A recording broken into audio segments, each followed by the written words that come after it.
They not gonna forget my grandbaby. I'm not gonna let her death be her murder be in vain.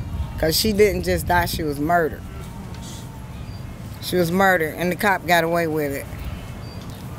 He blamed me. He said I tackled him and his gun went off.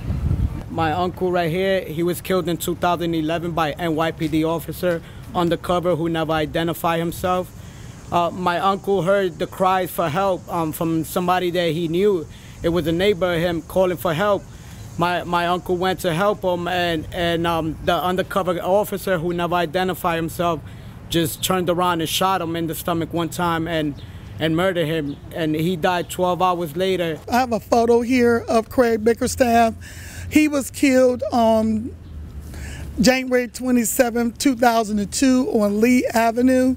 The officer who murdered him name is Raymond Chipkiss, who's no longer on the police force right now. Soon as Officer Joseph Weekly walked in the door, he shot Ayanna in the top of her head.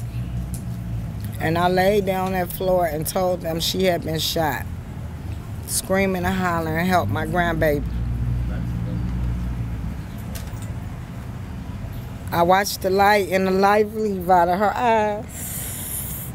I want to see some change. I want to see some convictions. I don't want them to get away like Brelo did. What about those other 12 officers that were shooting also? All of them should have been indicted for murder.